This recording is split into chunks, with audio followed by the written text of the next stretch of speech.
The sprint continues, the journey continues. Welcome back, everyone. Journey onwards, as they said in Ultima 4, as we continue sailing forward here on a sunny, mild day, at least in inner space, on our spectral ship of the imagination. Welcome back. Artist Journal, January 25th, 2024, broadcasting from the pirate ship of the mind. Chilling at the editor's desk here. My name's Adrian Pocobelli, and welcome back. Another massive show here. I am going to sprint through it, and as you can see, it is haircut day tomorrow. So you'll get one more day of the poof here, and we'll see what happens. You know, as I say to myself about this show, let's see what happens today. Let's see what happens with the hair today and tomorrow. So I'll just say welcome back, and let's go. Let's just sprint through this. And yes, of course, I think most of you who watch this show are going to know the artist here. This is Nuv 1914, I believe out of Latin America. And yeah, and one was saying she is a she. So just a really cool artist. I've been highlighting a ton of Nuv 1914's work since discovering her work. I believe it was Curio Fringe's feed that tipped me off. Also to Martin Bruce, or you know, who we started with yesterday with that brilliant bear with the stretched neck. So simple, so powerful. So something that comes out of a process while you're working, right? It's almost like, it's not like, I kind of doubt Martin Bruce, speaking of yesterday's work, I kind of doubt, he planned it that way and said, I know what I'll do. I'll make a stretched neck. I suspect he was working and just kind of kept going and just let himself keep going. And before he knew it, he was just like, this is it. This is what I'm going to go with. So all to say, great experimentation here. Again, what I like to kind of loosely call indie digital art.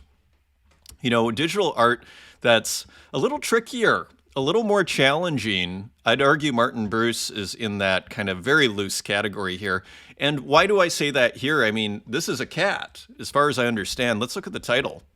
Gatto, un canasto con flores. So con is with, at least in Italian. Let's do a translate selection to English. Cat in basket with flowers. So very interesting piece here by Nuv 1914, selling it for a song of 9 Tezos, $8.43. It is a buyer's market, as you see. Illusion picking this up, looking like sending it to a vault of some kind. Very cool work here. A real standout. And again, one of the things I adore about the art that Nuv 1914 makes are, it's kind of back to this celebration and embracing of the irrational here. And I see it here, like these are not the kind of design techniques, say like these gradients on the side here, or much less, frankly, these gradients here of these spheres that are, almost look like they're at 80% opacity, kind of matte, right? Like I'm assuming it's something like that. So all sorts of interesting decisions here, which you're not going to find on a corporate ad, right? Like you're not going to see a Coca-Cola ad with this blue, or even the dark black or the light, I guess the gray gradient here. You're not going to see a Coke ad do that, right? And that is kind of where I'm going with this kind of indie digital art. Even the head made of these gradients, which if you're new to this artist, you might find kind of a aesthetic challenge, right? Like it takes a bit of time. At first you're going, this kind of might even, dare I say it, offend your sensibilities the first time you see an artist like this. But after consuming for a while, sometimes like if I'm on vacation and I come back after a week, it's Nuv 1914's work that's almost like water. It's like water in the desert and you're just like, you love it. So, it's back to the acquired taste. And that's one of the things I just really like about Nuv 1914's work, and which I would also kind of characterize as, symptomatic of this indie digital art. It's not easy. It's challenging, I would argue. Like, I think you could show this work to someone on the street, like just walking on the sidewalk, And they might go, well, what's the big deal here? But for us, who are kind of neck deep in this whole scene, there's a lot to feed on here. There's a lot to like. And so Nov 1914, back to the animals, I'm pleased to say. And there are the paws there. And you see the basket, the woven basket, the basket weave, or with the little, hilariously with the bow on top. And then again, like this semi outrageous grid here. And it's just floating there. And what are these bubbles? So just really, I dare say, inspiring work here. Selling for basically almost for free here. $8.43 for this edition of one. Very cool. And there are others that I want to highlight here. Flamenca Rosa. Interestingly, keeping with the indie digital art sort of theme, minting on Tea here, or Hic et Nunc contract. Just a small detail there. Here's another one, Flamenco, I guess Rose Flamingo. Again, same idea. And this is returning to a subject matter that Nov 1914, if you go back in Nov 1914's feed, you'll see. And again, challenging. This is the cloud, one would assume. Not I would argue, not an easy artist. Look at this. But for the acquired taste, it's just it's delicious, so to speak. To further the analogy, look at what's going on at the bottom. And again, this kind of blurred out, not worrying about the conventional tropes. This is unconventional work. Again, back to this kind of almost indie versus corporate art. Not to say that I use a lot of nice colors together. So that's not to say if you're not putting JPEG'd out edges that you're making corporate art. Far from it. But all to say, it does give it this kind of edgy character by, again, upsetting what are conventional aesthetic norms, is where I'm going with this. And that's what makes it so exciting. That is the water in the desert. As we've commented on the Arty Hands, it came up during the Arty Hands space, we're all consuming probably 1,000 images a day. Right? A huge amount of images a day, whatever it is, and a huge amount of art. I would probably unparalleled, before the internet, and especially with social media, and especially if you're in the NFT scene on X or on Instagram. A lot of people are consuming a lot of art on Instagram as well. We should recognize. But all to say, if you're consuming 1,000 images a day, it's nice to have your expectations upset on what is beautiful. And then to have that challenged and then further be persuaded.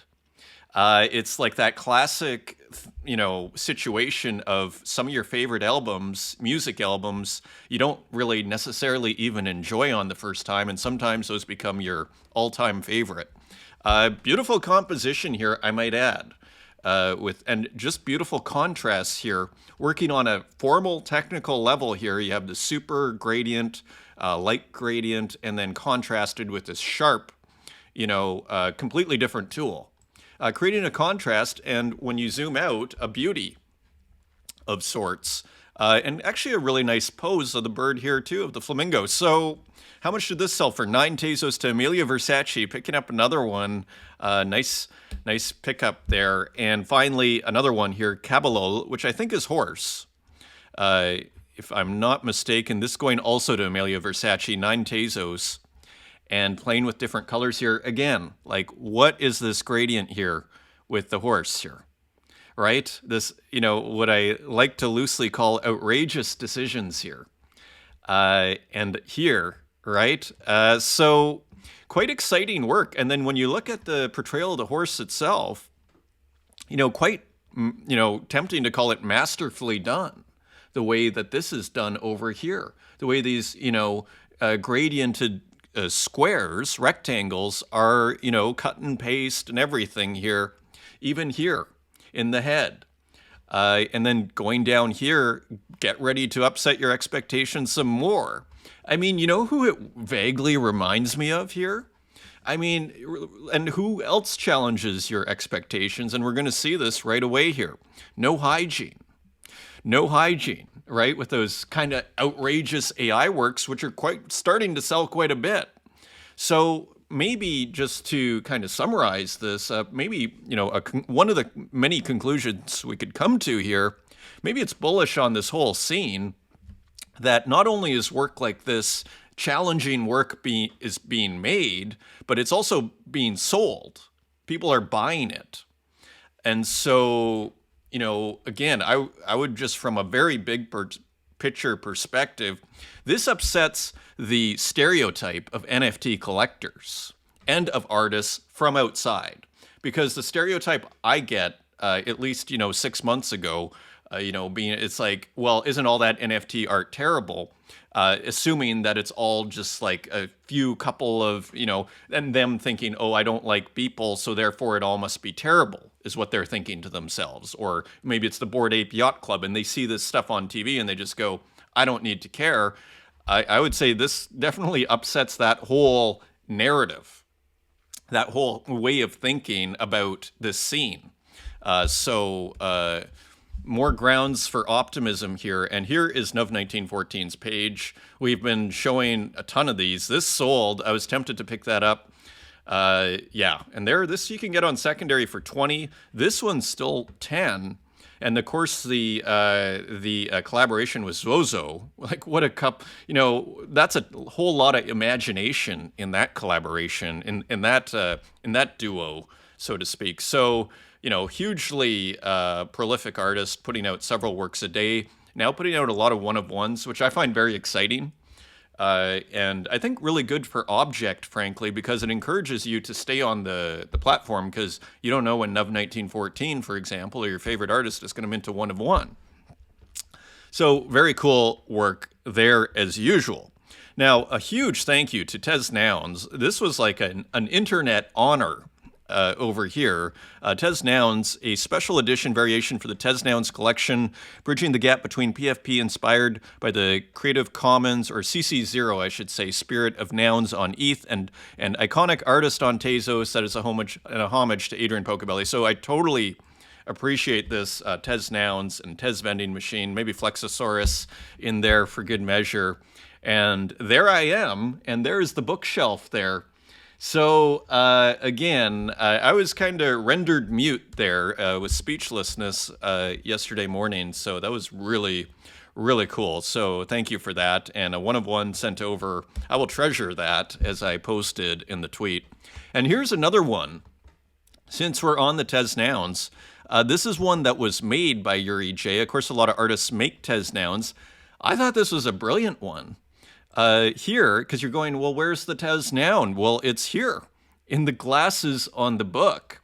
Another example of the creativity at work here with this wonderful artist. Again, here, this kind of fuzzed out a little bit, almost slightly out of focus patterning here, and JPEGization, embracing it. It's back to Warhol's embrace the mistakes, and like this is almost the visual equivalent here, like this kind of, or what we're seeing in Nov 1914. It's almost, one way of looking at it, it's like paint drops randomly falling and not worrying about it and thinking, I don't need to clean this up. This is just, that's okay. I'm going to just cut this out.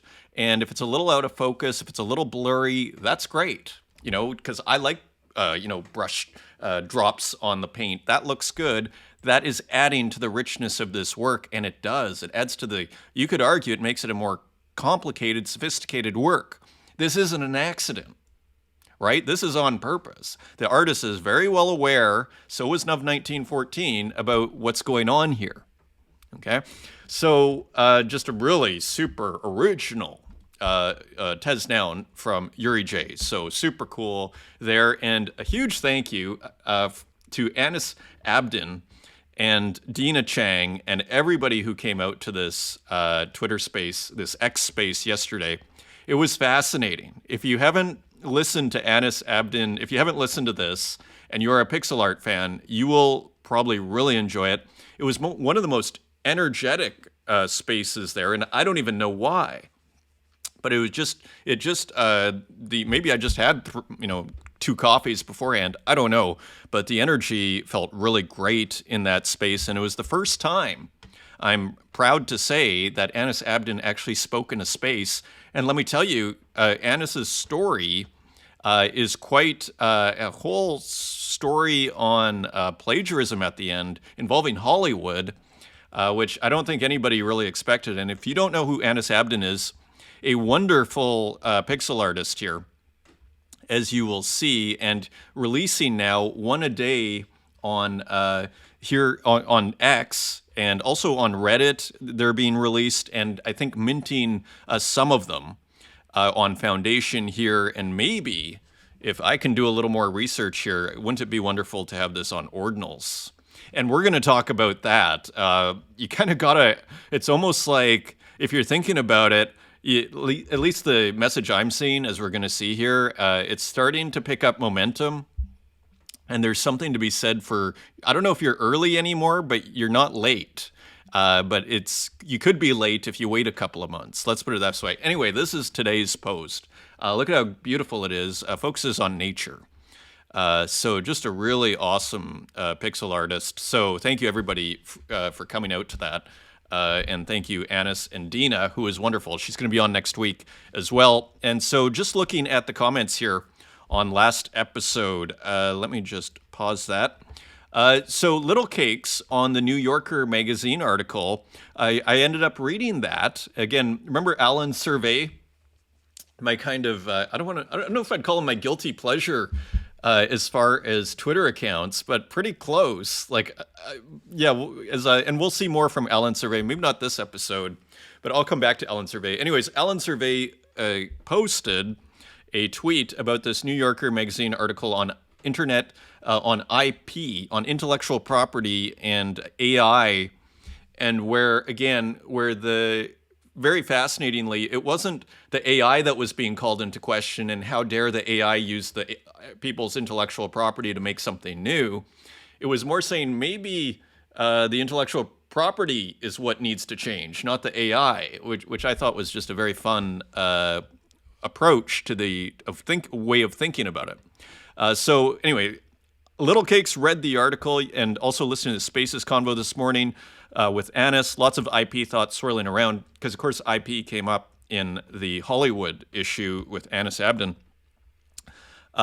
Also here, Justin Kagan's dissent. The rest of the majority had no understanding of art to know why a Warhol silkscreen counts as transformative, or to give musical definition to a song's feel, you need a kind of expertise that most people don't have. Right, and I think this is referring here to, like, there was a ruling against Warhol for the Prince. Remember Prince, the musician? There was a portrait, and the person that took the portrait, Warhol made an image out of it, and it was generally, with fair use, it's considered if you transform the work, and that's a loose definition on purpose, then you basically are free from copyright. But let's just finish what Little Cakes has to say. I feel it's important as an artist and consumer of images to know as much as possible about cultural and art histories so that I can be a better judge for myself of whether a work falls into appropriation or is insensitive, and that goes for something I create as well. And so that's why the Warhol one ruling, and I'm not sure if it was Kagan, I think it was actually a different justice. Sotomayor, I think, was who ruled against the Warhol estate or whoever it was. So all to say, finally here, which is maybe strange considering I use AI to create work, but I think it becomes even more important when one does so that one is doing their best to create something original or personal, or so that one can explain their references in depth and not just on a surface level. Yeah, I suspect, the whole AI IP debate, I suspect where this goes, at least in 300 years, is IP disappears, I suspect. But I mean, that's just a loose, because it's getting too convoluted with these, what do they call it in technology, these patents and everything. I suspect at a certain point, IP is going to go. I don't know if it's going to be in 50 years or like 300, but that's where I suspect this all ends up. A few other comments I just want to touch on here. Cereza, thank you for mentioning my work here. Love this broadcast already. Thank you. And that was a beautiful work. that was there, that with the woman and the skeleton there. Beautiful illustration. Umska, thank you. Noper, I love that long bear at beginning. So it's resonating out there. And I noticed also on Instagram, Martin Bruce's bear did really well. So very interesting, isn't it? W74, these journals are such a guilty pleasure. Timestamps on YouTube, please. I like to bookmark stuff to revisit later. Humble request from a regular. Yeah, so if this show ever starts making money, and if there are ever, for example, I have weird issues. I would upload these to Zora for people to mint, but my internet in Berlin here is so slow. It literally takes an hour, and sometimes it fails. So that's, so I have weird stuff like that. And so if this ever starts making money, beyond me selling art, then as I told W74, this will be the first order of business is timestamps, and also maybe, uploading to other platforms. I know, when I'm in Rome, it uploads in 2 minutes, or London, it's 2 minutes. In Berlin, it's an hour. So all to say, thank you for the comment, and it's good to know, because once I do have that opportunity or it comes up, then it's I know what to do. Uxine, love that radioactivity performance, referring to the Kraftwerk piece and minimum maximum. And yes, bitmap thingies for a screen print. So remember that screen print that Uxine had done of the bitmaps, and it looked like it was 2 colors kind of offset. Very, very cool. And of course, the radioactivity, and as I said there, that album, if we had more time, I mean, we're already 20 minutes in here, minimum, maximum, Kraftwerk. This is a brilliant double album here. I thought the cover was red. I guess it's white. Maybe I'm thinking of the stage here. This is an awesome... Yeah, so all to say, this is a really cool album, and if you ever hear, let's let that go, Numbers on there is epic. The version there, one of my favorite tracks of all time, as I told Uck in the comments. So thank you everybody for the comments there. Also comments on YouTube quickly here. Mick Renders, much love. Kyle Flemmer and I had a lot of fun with that one. Appreciate you featuring it. Always the best way to start my mornings. Well, coffee cheers to you, Mick Renders. That's great to hear. And cool work. Ana Luisa, muy interesante, gran artista, excelente análisis. So forgive my Spanish there, Ana Luisa, but thank you for the comment. And also Morgan, and we're going to actually, there's a quick correction here. Great as always, thanks for sharing. And I referred to Morgan's work the other day as Rainbow, and she sent me a message. So I'm going to quickly show that work here. And here, Tom Bombattle, I see a new video, I automatically click and like it, and that's why we love you over here, my friend. So thank you everybody for the comments. It's very encouraging and just very fun to hear back from people. So here, if you remember, if you watched last episode, this work, maybe 3/4 the way through, I showed, I couldn't find the artist's name. Here it is. This is Morgan, HGBY, Morgan B. Flowers, Morgan G. HGBY Flowers, so kind of a tricky name here, but as you can see, that is the artist who did this, not Rainbow. Pink Middle Orb. And we're going to have a couple more, actually, from Morgan, and there's Curio Fringe picking one up. Always such a great... Curio Fringe could be a great consultant for art collectors, just really smart buyer, finds gems for very little. I mean, it's going for a Tezos. All to say, a couple more from Morgan this episode. So... this might be slightly, here we go, put this over here, I believe, slightly out of order. All right, Xerox. Back to ordinals. I'm minting an ordinal on BTC and pretty hyped about it. Has nothing to do with recent sales over the last 24 or 48 hours. I'm not doing it for the money or even the claimed foreverness of the inscription, no. To be honest, I just want my future grandchildren and heirs to be proud of their granddad and one day be able to boast, quote, my granddad was one of the 145 million people to mint his skull art on Bitcoins. So maybe a slightly satirical writing here, thus giving them entree into the cabal of the global elite. After which I can only hope that they'll look on irreverence to the stunned faces of their fellow classmates in their AI virtual classroom or whatever. So all to say, I'm not sure. So I'm not sure, but maybe Xerox is going to mint, and I'm not sure. Maybe this is just trolling a little bit, but I'm so excited about art on Bitcoin that even just the possibility that Xerox would mint something is pretty exciting. And just the fact that Xerox is discussing it shows how kind of, this is a major part of the conversation, as many of us know. Here's another example. Nullish, announcing remnants of a distant supernova, my newest collection of 1,111 pieces that symbolizes the cycle of life, death, and rebirth. In the universe, my decision to begin a permanent move to Bitcoin. So I hadn't heard of Nullish before, but very interesting statement here. I could, you could see this happening. Like that's the, tantalizing aspect of Bitcoin. Like if they actually figure out layer twos and all that sort of stuff to make it where, I've used Lightning Network the other day, and I have to say it was very impressive how fast, and it cost a penny. So that was interesting. So details below, maybe we can see where it will mint. Do we have, this looks like here, that looks like OpenSea, but here it's a medium, interestingly. Let's just really, and launch website, so nullish.org. So, of course, don't connect your main wallet to anything that you don't know about. So I don't know about this artist. So again, do all your due diligence. But all to say, I thought a very interesting statement from an artist in the Web3 community here. Here's another example, ord.io, breaking. Someone spent $6,100 over the past 24 hours to inscribe these 8 high-resolution JPEGs on Bitcoin. So, maybe we can see how big these are.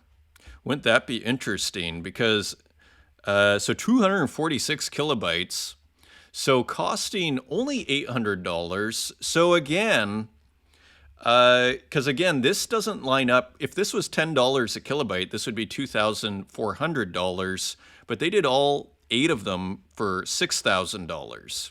So I suspect there is a cheaper way to mint on Bitcoin than I have been doing. And again, for me, I'm just, throwing darts with a blindfold on as far as doing it. So that's kind of exciting for me. Because if you divide this all by, 24 here, and then you have 16 kilobytes, like you can do quite a bit with 16 kilobytes, in my opinion. So all to say, but as you can see here, I guess my sort of, what I'm trying to illustrate here with these 3 tabs is the momentum is growing in this ordinals thing, or at least it's not going away. Let's put it that way. So very interesting.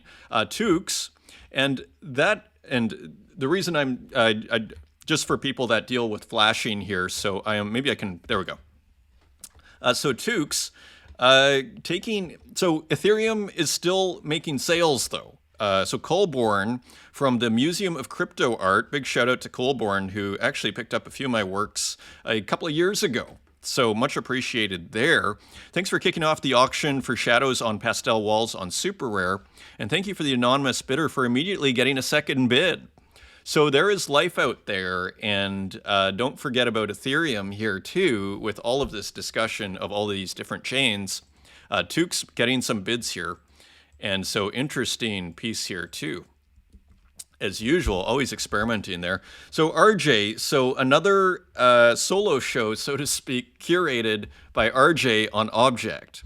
Another feature, so to speak, in this very interesting format that RJ, I would argue, was the first to do, as far as I've seen. You could call it intuitive, but the actual way that you mint the artist statement here, the way that it's, the whole process I find quite creative and interesting, and it kind of feels like a first mover sort of thing in this format, using, of course, Object's curator tools.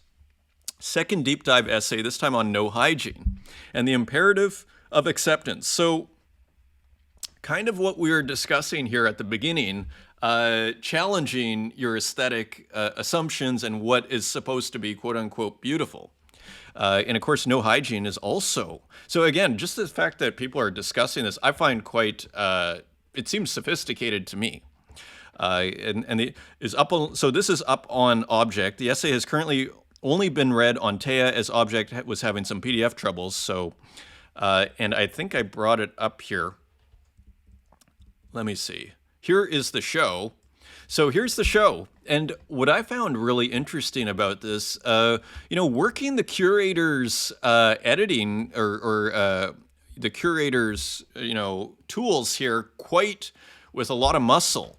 And what I mean by that, only putting 2, 4, 6, 8, like a very selective curation here by RJ. And I thought that was quite interesting in the way that RJ really curated the show. Like, I thought it was actually a really interesting show.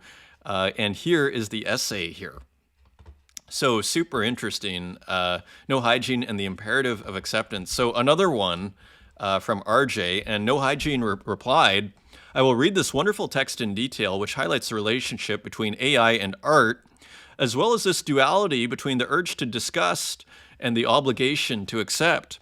I would also like to thank you for this wonderful act of kindness. It is a superb article at an academic level. So No Hygiene showing, like, when you start seeing lines like that, you start to go, again, I guess this is on purpose, right? So which shows a fair amount of sophistication, again, I would argue. So interesting response from No Hygiene. Here is the work. It is showing up on Object. So good news there. And another essay by RJ on an artist in the community. So very cool. And finally here, RJ, so glad this seems to be going down well. A note though, if you give it a read and take complete issue with the argument or anything in it, please share. I'm pretty used to peer reviews, so no feelings will be harmed, and the whole point of this series is to help open up critical chat. So RJ used to the peer reviews here. It's all sounding very good from over here. And who is next? Who is next? This is why I brought this up. Had a great time with this deep dive. Now, who is next? As RJ asks, if there are any artists who you think are making art that begs some critical attention, let me know below. So very cool. Ed Marola, Kandru Cryptu, and let's give them a follow, posted by Isolationist.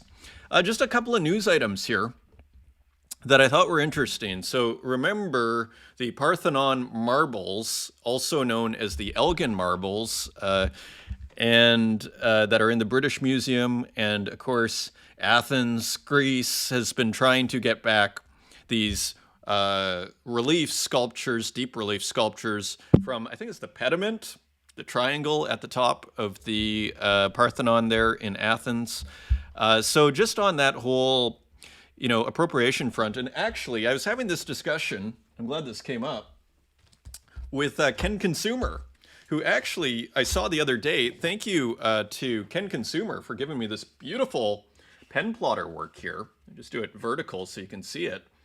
And who was, I met the other, just on Tuesday night in Neukölln, who was discussing how, blockchain in provenance, how important it is for these museums where blockchain is very important in order for situations exactly like this, because it can record the provenance. So anyway, big shout out to Ken Consumer for giving me that, as well as Heck for setting that up, and I'll definitely go back to that bar.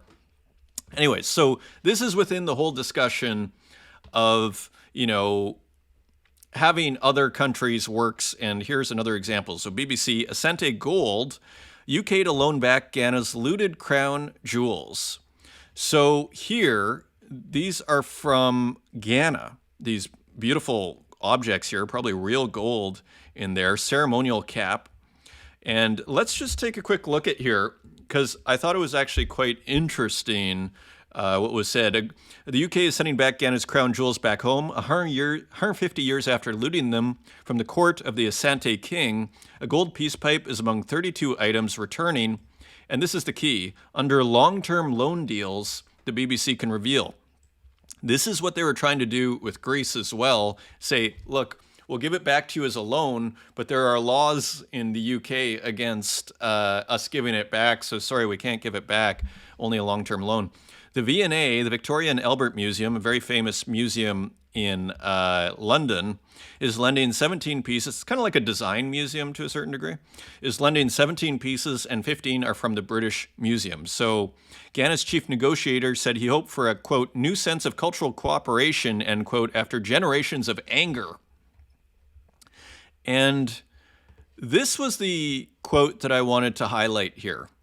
But let's actually just read it very quickly here. Some national museums in the UK, including the V&A and the British Museum, are banned by law from permanently giving back contested items in their collections.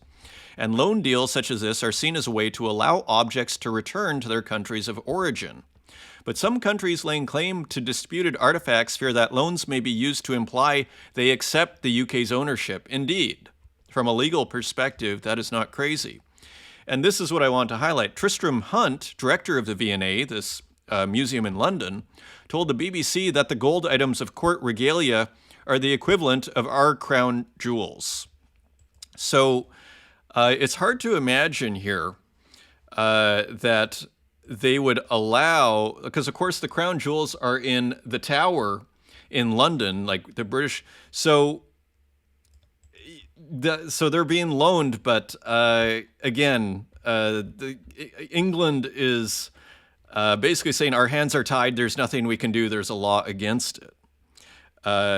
So it's becoming more of an issue here, and I suspect they're not going to get them back, because who's going to be the politician that gives them back?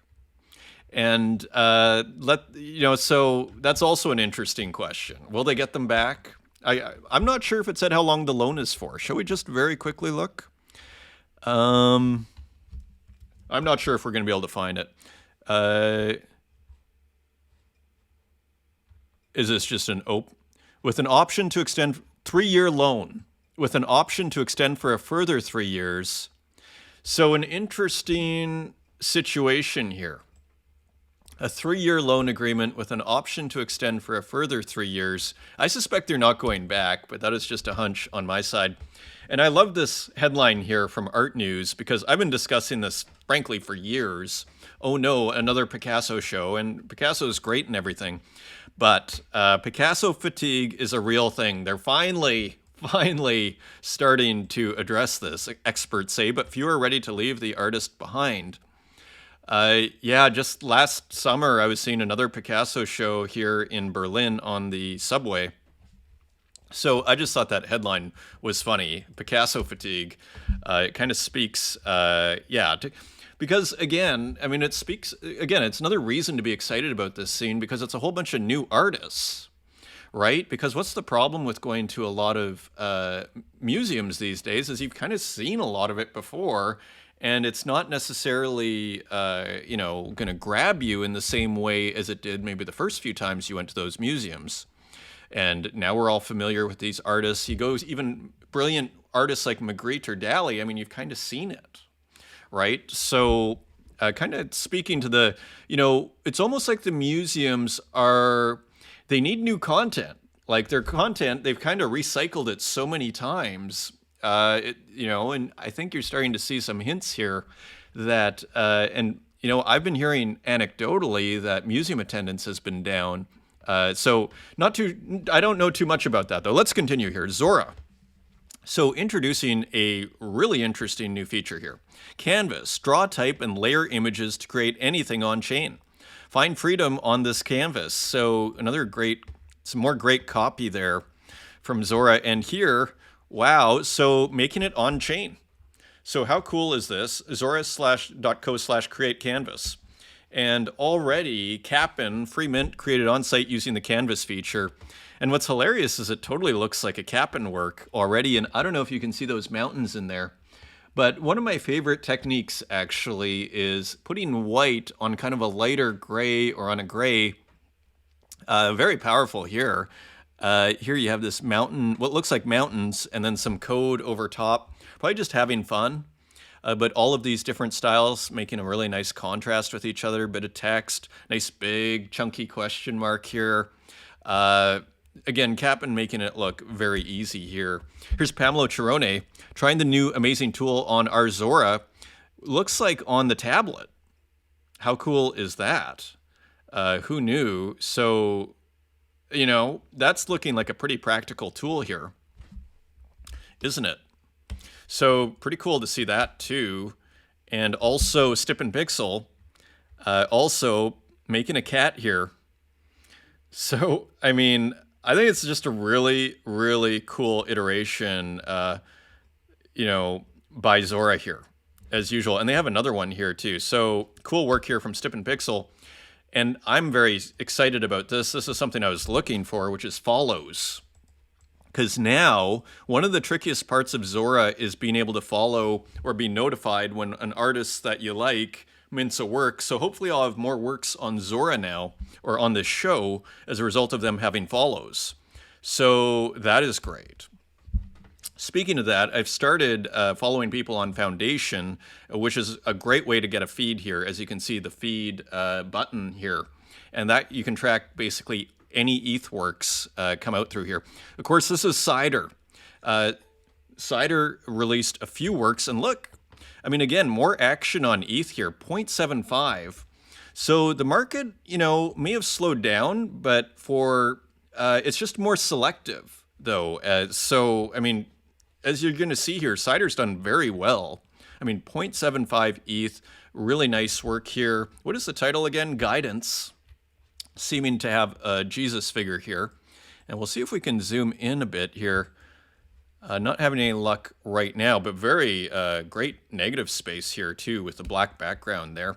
We got a few of them here. Traveling Salesman, and this has been minted, but not picked up yet, but just beautiful textures here as usual. Kind of abstract, kind of looks like a house, and you see a little bit of what looks like a photograph, but heavily treated here in Cider style. This one I wasn't sure. It was called Summer. It almost looked like a body, but then I just wasn't sure. Heatwave, but fresh, a play of distortion. So maybe just an abstract here. Great color here from Cider. And I actually brought it up big here just so we can see, what is going on here. A lot of kind of different, kind of multicolored noise in here. And as you see here, just the texture on the black is pretty cool. So, really cool work here from Cider as usual. Kind of looks noisy, maybe a little transformed out. Just great, great digital textures here. Beautiful. Great color too, by the way. And here I think is one, or actually maybe a couple more. Casual Drive. Interesting. Again, kind of looks transformed out a little bit, doesn't it? So maybe part of what's going on here. Interesting colors here. And that has not sold yet. And finally, we have another one here, Battlefield, which looks like a soccer field here.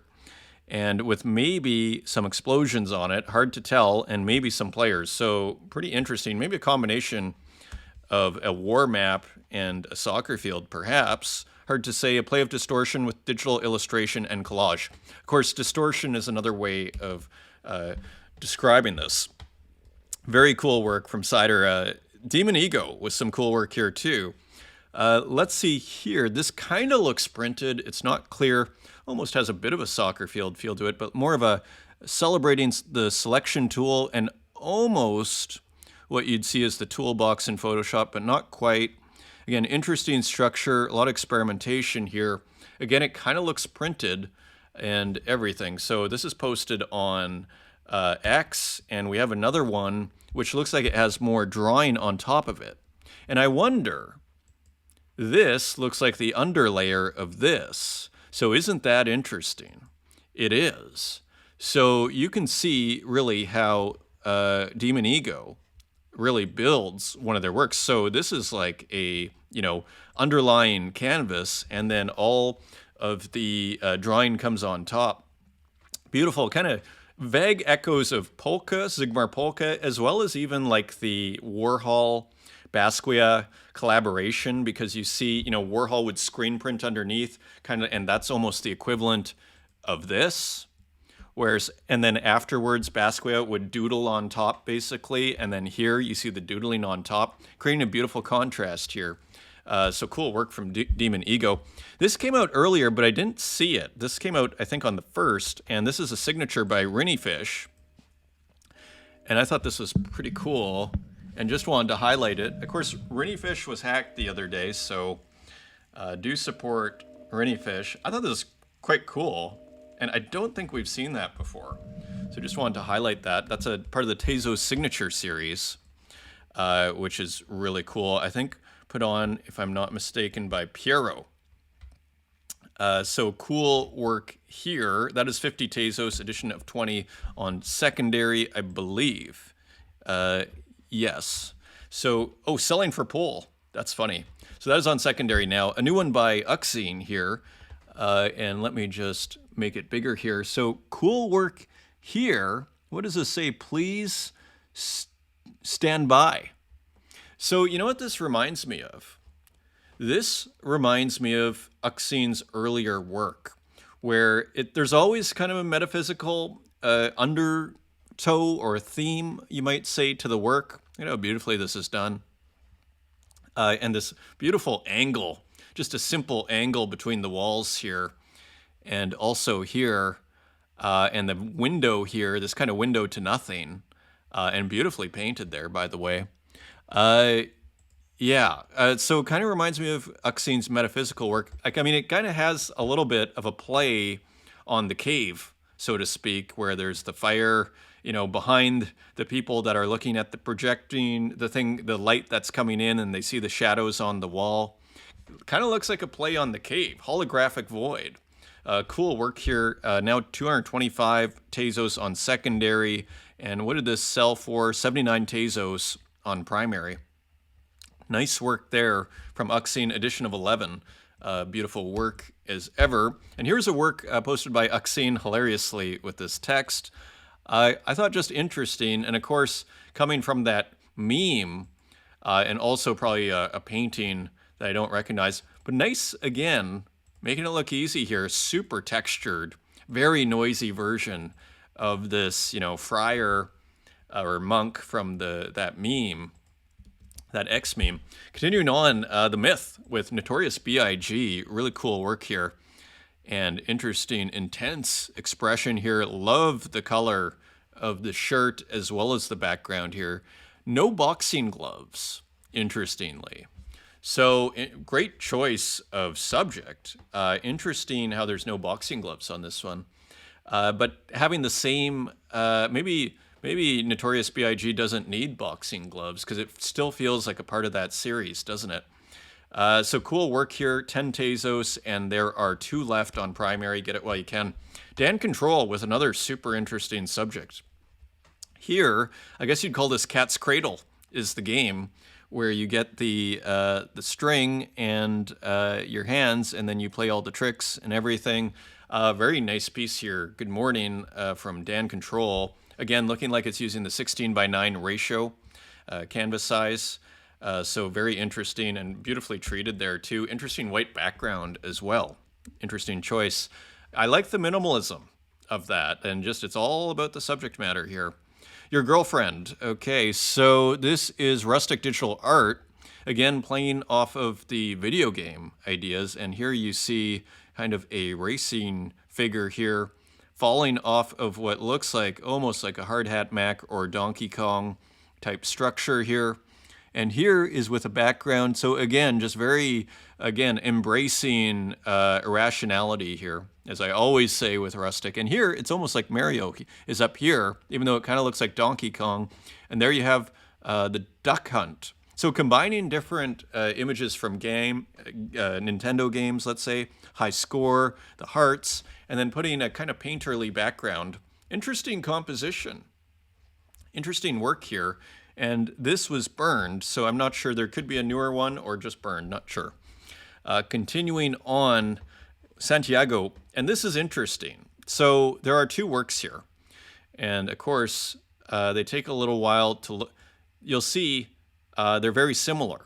One, you could argue, is the rawer version. Watching a very sad movie, and then you see all of this text here, and we'll just make it big here for a second. So another abstract by Santiago. I love how I love how it goes right to the edge here, but then here there's a lot of breathing room. Again, it just gives a different feel. Just another beautiful abstract here. Another thing that's interesting though is what you're going to see here is there are certain elements, like you see this here, the green brush. This is like a earlier or later, maybe some layers removed. It's right here too. And then you look at the title and watching a very sad movie without all the other text. So it's a more raw, for example, version. And I think it brings up that whole interesting debate of where do you stop as an artist, right? And they both have their merits. As I like to say, it's like in design, there's more than one right. There are right answers and wrong answers, but are more than one right answer. And I'd argue that's what you have here. It's like they're both, neither of them is quote unquote wrong as far as I can tell. Looks fine to me. So it's just interesting. So, I think it just illustrates the decisions that artists need to make. It's very much a decision-making process, as almost everything. Here's more here, physical, drawing. And of course, I follow Santiago. That is an X glitch there. And just nice drawing paper, this kind of nice torn paper here, and looking like a kind of a watercolor, but you see like similar style here, but physical. So interesting there too. Continuing on, Cycles of Eternity by Lulan Woi, if I'm pronouncing that right. And this is new on Super Rare, minted on January 21st. So another interesting illustration here.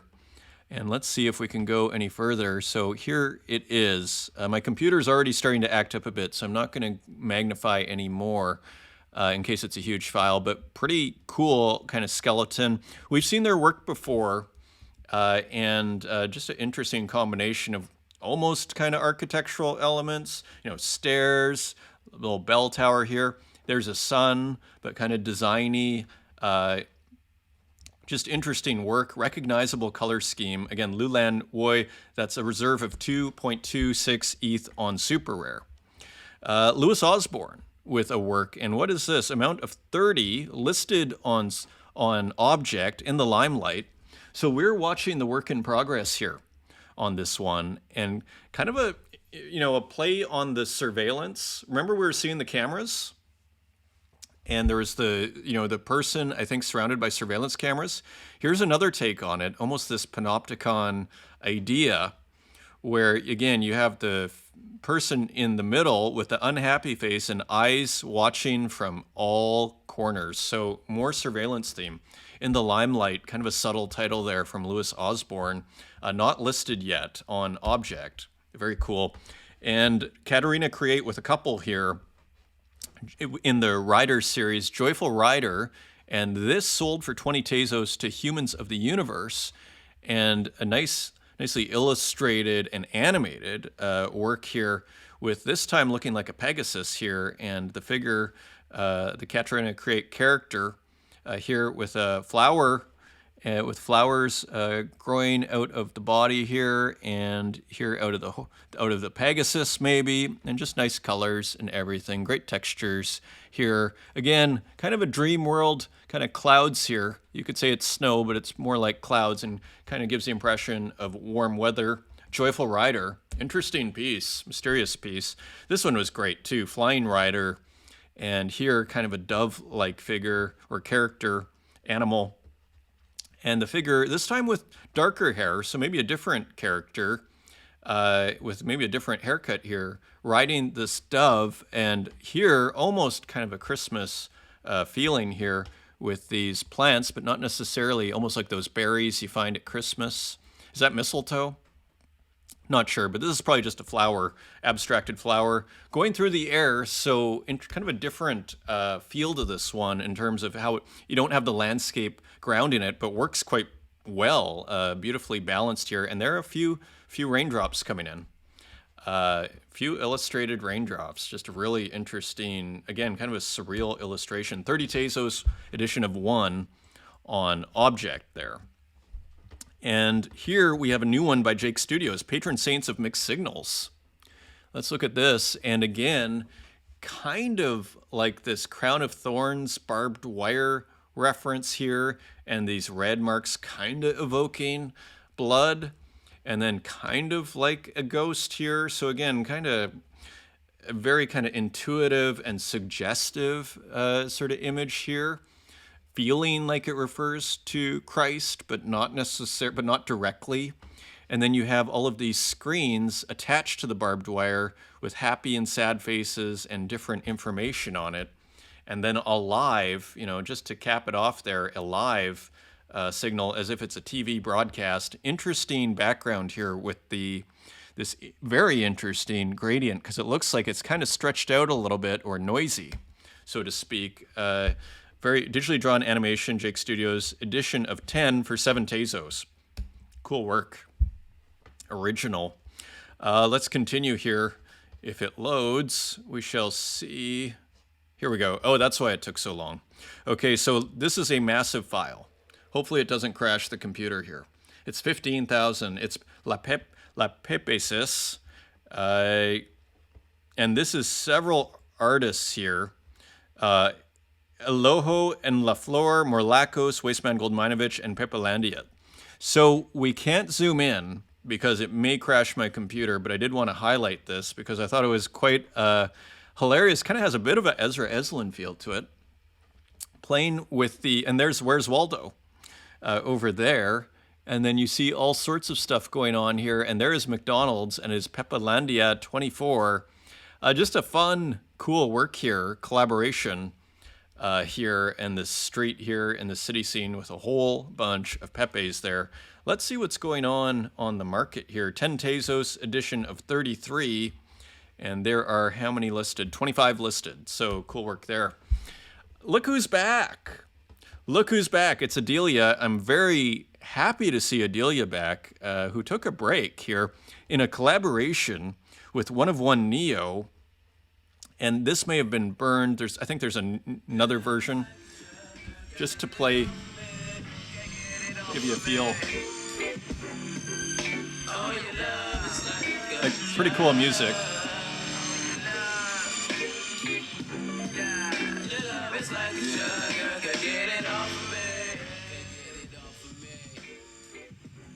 So, pretty cool album cover and music here from Adelia, and I think it said one of one Neo Music, who made the written and performed. So, who did the music and visual art by Adelia? Again, great to see Adelia here.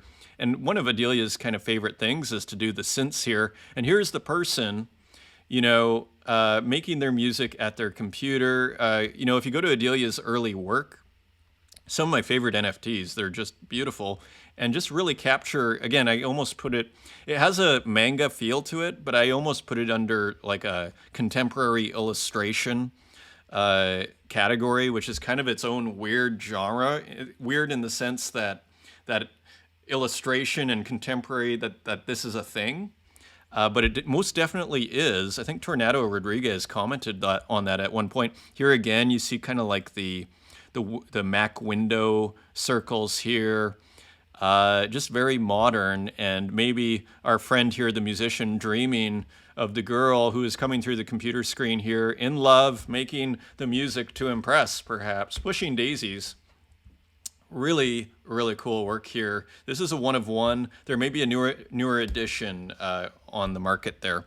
Dana Ulama, good night. And I thought this was great too. I didn't remember, it's probably an older one, but I didn't remember seeing it. So I thought, let's add this. And again, you see all of the brilliance of Dana Ulama here with the person looking in the rearview mirror, the cyberpunk colors, although a little bit of a morning cyberpunk palette here, as Dana Ulama was pointing out in another time. But again, feels like the future here with these traffic signs over top this freeway, and even just the way the freeway is done. Really, really cool work. And there's the city in the background. Very ambitious and beautifully animated So cool work there from Dana Ulama. And another one by Seba Sestero, Memory Number 11. Again, surreal-like illustration here. And with a lot of texture in here too, interestingly, with this kind of rolling or cycling background here that's a little bit on purposely out of focus in a kind of pixelated way. Cool work here, all to say. Enigmatic with the hands here and the different colors. And again, what do we see here? If we had to interpret this, it looks like the back of a head, right? So again, what are we seeing here? Is this the inside? Is this inner space? In other words, like, is that what's going on here? These fragments of images, these memories, and then a weird kind of, surreal person standing on a chair, an interesting kind of, almost illustration of thinking here to a certain degree, one could argue. Interesting piece. Memory number 11. Again, we're kind of back to memories here. Really interesting. And the fuzzed outedness of the background, well, maybe that's the fuzzed outedness of our memories, right? It's not like it's in high resolution when we remember something, necessarily. Web Lilies, cool work here by Don't Buy, putting a little bit of blue computer screen here, and some text here in the middle, and using the outline of a flower, almost like collage here within that. Just an interesting combination here, and color contrast. And as you see, the rose petals or flower petals kind of moving a little bit here. So interesting piece, cool write-up here. C:flowers that will never wither / and also, so this sold, let's look at the history here. 15 Tezos, 15 Tezos, and there is Phoebe Heese, who's coming to Berlin, who I am going to message here and meet up with.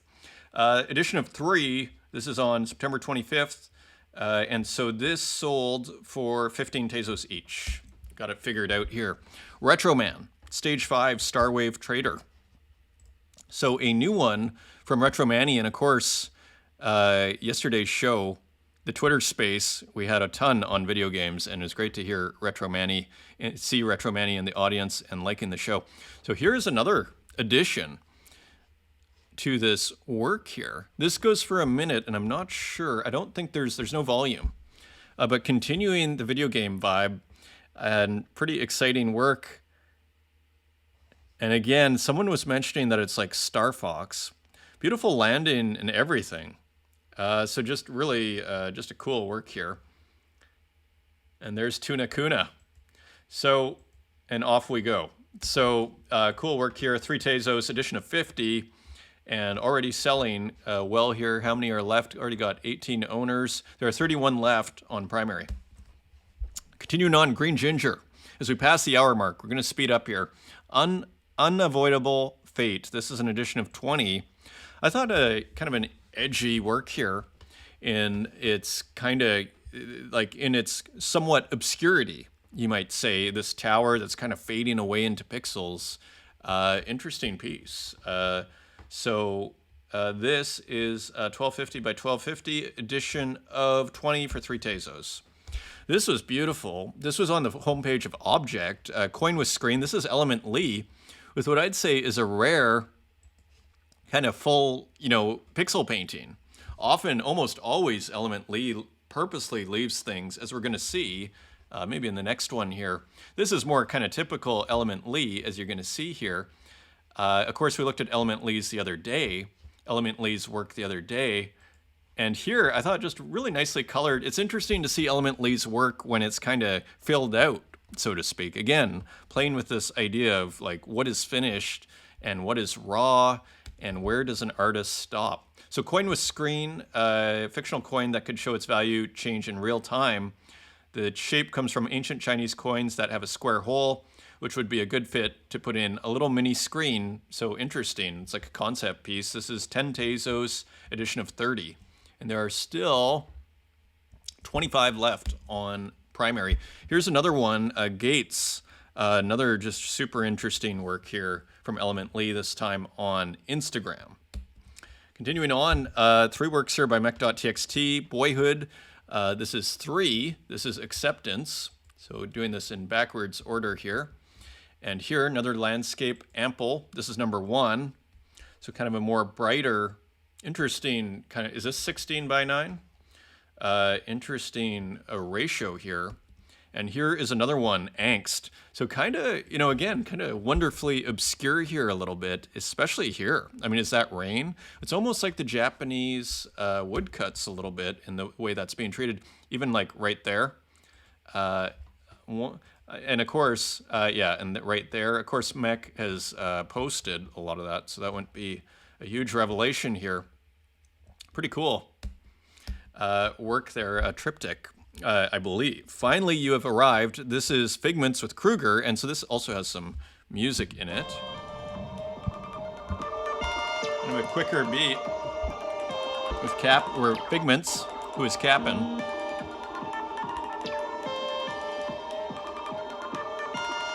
There we go. Pretty fun.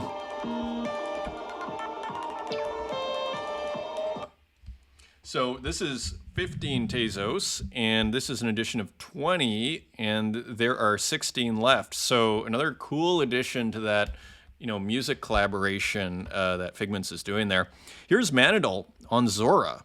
So a black and white work, Meow Conversations. This is being minted for free here. Nice piece here. The black and white ones. Look at how good that looks. So it's always interesting. Now, I'm not sure. Sometimes it seems like this is 1 bit, as Manidal says. I'm not sure if there's a color version of this. You gotta love the background here. There's something to be said for sometimes just taking your work and desaturating it, and it's like a whole other mix that can really look great. Here's another one. This is Mason, probably the same account as Mason the Third. Abyssal Embrace. So this is also on Zora. So interesting piece here. Would hang pretty well with Cap'n, I think, here. And just kind of a sci-fi space with some kind of interesting noise in the fills here. Mason Flow again on Zora. Here's another interesting work. So Gogolitis back on the scene with Gingoya. And of course, Gingoya has made a huge amount of collaborations with people with this kind of Gingoya figure in profile. And here's the Gogolitis version in black and white here too, or desaturated, shall we say. Maybe a touch of blue in those grays. Pretty interesting piece here. This is 69 Tezos. This is an edition that's on, that is on secondary. And these all sell kind of a cult, it has a bit of a cult following. Gingoya here. A highly advanced Tamagotchi Mecha Feline. Edition of 24 on Tezos here. And another work, so Gogolitis is back, which is great to see after taking a little break there. Holographic Meteor Shower. So more experimentation, almost hard to process here, and interesting. Again, it looks almost like rain, but I guess it's a meteor shower. Let's see what's going on here. Accept offer of 12 Tezos. So I think accepting offers, if I'm not mistaken here, on primary from Gogolitis. And here's Zoxo. Zoxo Circles, who often plays with elements from Nintendo and maybe Super Mario and other video games, as you can see here. Making abstracts, basically, out of it, or geometric abstracts. Zoxo Circle, 982 Tezos, so that must have been a one of one that went for auction to Trippy or Catacomb, picking it up for 296, I think, edition of 4. So very cool. Here's Haiti Rocket with a hockey Nintendo glitch ROM. So I thought this was great, just fritzing out or glitching out the left-hand side there. The audience also looks great. Nice, just a beautiful piece. I mean, there's not much to say about it. Interesting, Hades using hockey in this one. And I thought, again, it's just a real standout. I love the composition, so to speak. Continuing on, Windows XP by Ugo DG. So interesting take on the Windows XP home screen here. Processing it out with these huge, almost Wozo-like pixels. Interesting. Very interesting. Cool work there. Pabuso, that was posted on X. Pabuso, this is an edition of 1 for 10 Tezos. I thought an interesting work here. Kind of fuzzed out a little bit, or slightly out of focused anime figure here, painted here. Just an interesting piece. And what is going on? This is a 1 of 1 from Kikilo, 10 Tezos, pretty reasonable, and that was just minted today. So maybe that's still available. And here's a new work from Walk, now 3 Tezos, 25 Tezos cents, edition of 1, and from what I believe is a September 11th, 9/11 series here, going minute by minute. Now we are at 10 o'clock. It'll be interesting to see when it stops. Obsolete Language, this is by Gons. Just an interesting abstract here. And as you can see up close, all sorts of action going on in here. And again, you get that kind of colorful noise that we were seeing in Yuri, that we were seeing, that colorful digital noise we were seeing in Cider. Kind of another, an interesting contrast with the green in the background up there. Interesting piece. Obsolete Language, love the title. Glitch abstract artwork made with code by Gons. This is 60 Tezos. It is a 1 of 1. And here is Inavare, Rainbow Connection. And this is 5 Sol by now, and this is on exchange.art, so on Solana here. So another just really kind of beautifully textured and colored analog video glitch from Inavare, who has sold for 5 Sol here before on Sol. So continuing to look at how great these look together too. Beautiful. This sold for 5 Sol here as well, and this one sold for 5 Sol. So doing really well here on Solana in Avare. There is an audience for Analog Glitch on Solana. I thought this was great. This is John Cates, an internet question. Have you seen this cat? And beautifully glitched out here. And maybe that's internet meme in there. Not sure, but I thought just a nice piece. Eitzo with another portrait, Paula Morales. It was great when I worked with Eitzo, when Eitzo did the portrait that I did. What was cool about what Eitzo was saying is working with kind of all kinds of artists from big and small and everything, and just a really, really well managed collaborator, which, you know, I always say, like, I like collaboration in theory, but in practice it can be pretty challenging. Eitzo is a great collaborator, and here's just another really cool work here as Eitzo continues to do portraits of artists within the community. I assume Paula Morales, you know, to Eitzo's point, I'm not sure I know Paula Morales, so another, let's see, yeah. So, you know, mission accomplished there, Eitzo, as we just, you know, a way of getting people's art out there. Interdisciplinary artist, explore the intersections between different medium styles and cultures. PRMVM. Paula Morales. Here's another one by Klaus, a composition number 92. More beautiful colors here and great glitchery by Klaus, and approaching 100 on these works here for 24 Tezos. That has just been minted out and listed. Here is House of the Model. More awesome, awesome music.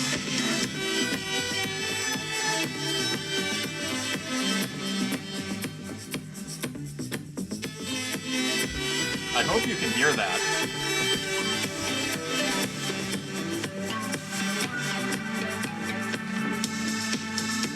I mean, I don't want to stop it. I don't want to stop it. There is so much good music out of this scene. There's the culture from the Kurt Hustle Collective. There's artists there. Host of the Model, who I've long said, kind of an inside joke here on this show, but not really. If there's a Tezos party, Host of the Model, we want to be like the headliner there. But I mean, you could have, there's so much good music. Look how great this is. Like, so just out here on the blockchain, super great musicians, and nice glitch there too in the video. It goes perfectly. It's a perfect video. Sango by Rinky. This is an edition of 1. This is 60 Tezos. More innovation here.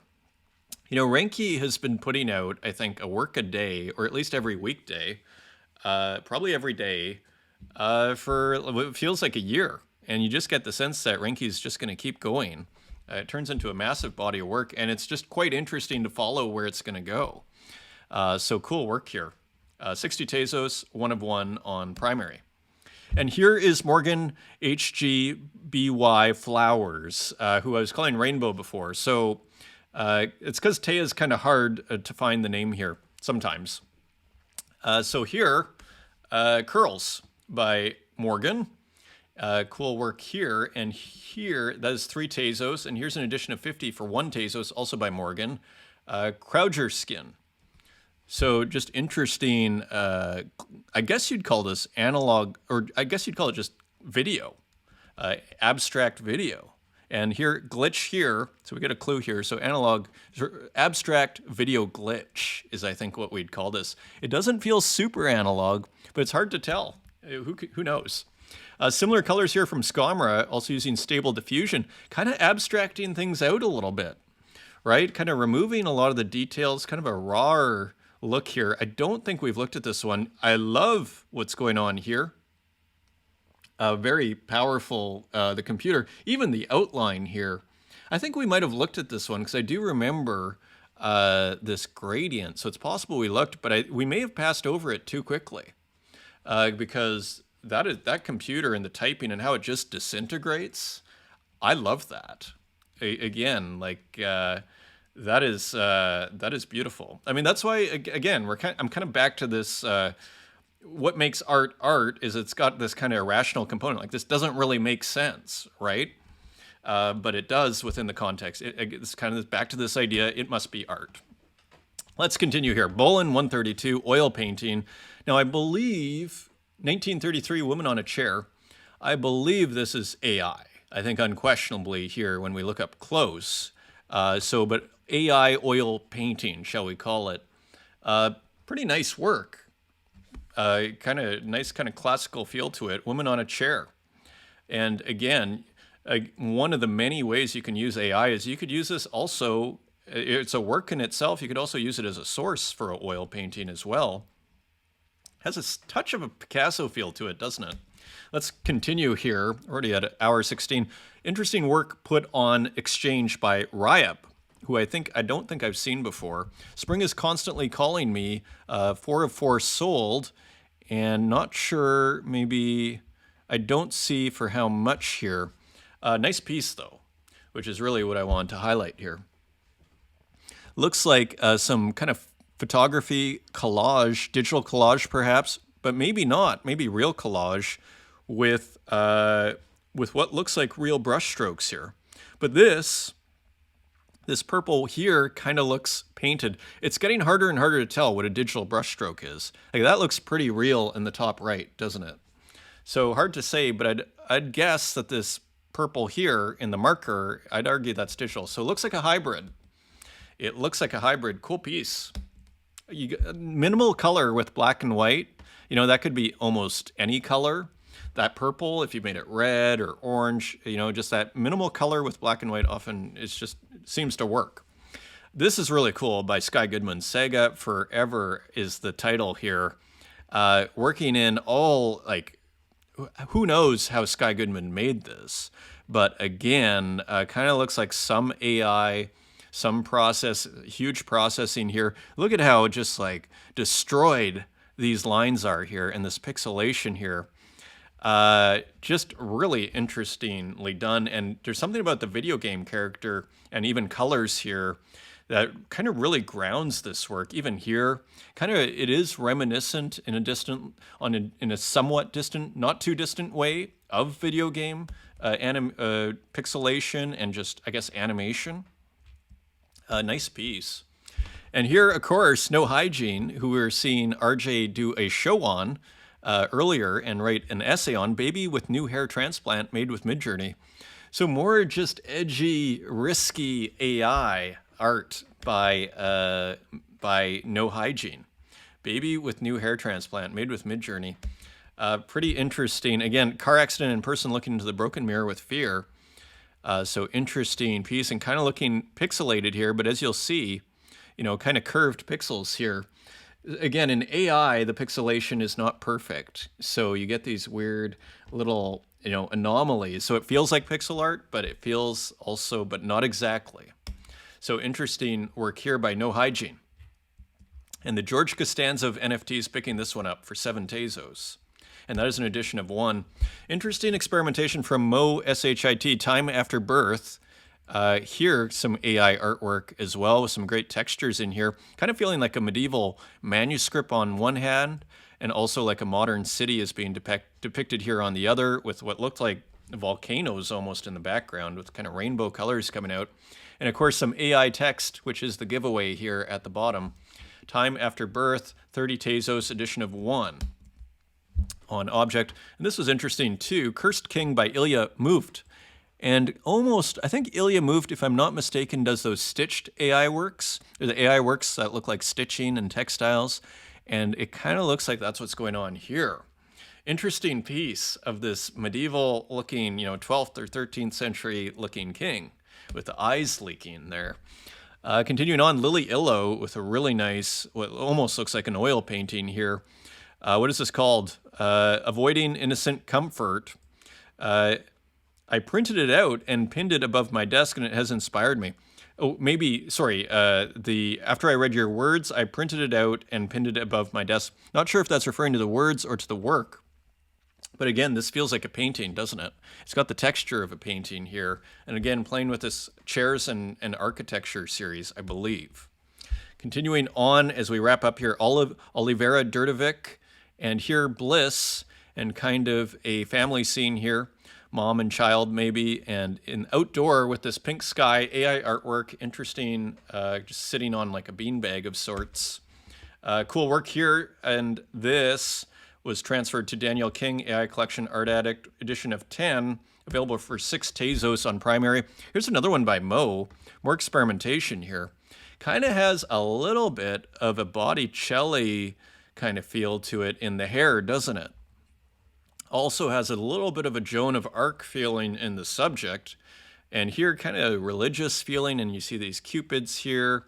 Also vaguely has a Birth of Venus here, but also with Leonardo here in that Madonna of the Rocks. So whole bunch of stuff going on in this very interesting AI artwork with 6, is that 6 fingers? 1, 2, 3, 4, 5. And then if you add the thumb, that would be 6. Interesting piece here from Mo. 11 Tezos, edition of 1, AI artwork. And here is Parsa Mostagim with a, what is this, CGI. So interesting work here by Parsa. Look at that, the inside of the guts and everything. So this is CGI, starving in the belly of a whale, so kind of a biblical theme here, or reference, likely. So that is interesting. Continuing on, look at this great painting as we go into the physicals. Bill Russell, Boston Celtics. There's something extraordinarily charming about this work. Like, this work could have started this show for me. There's something very touching and beautifully painted about this work. Acrylic on wood. Maybe that's what gives it its beautiful textured quality. You really do get the wood really comes out of here. Very, very interesting artist. Isabella Disclafani, Bill Russell. So Bill Russell is the artist. Or wait, that's the subject. Bill Russell is the subject. Isabella Disclafani is the artist, I believe. Available in my shop. I wonder how much that is.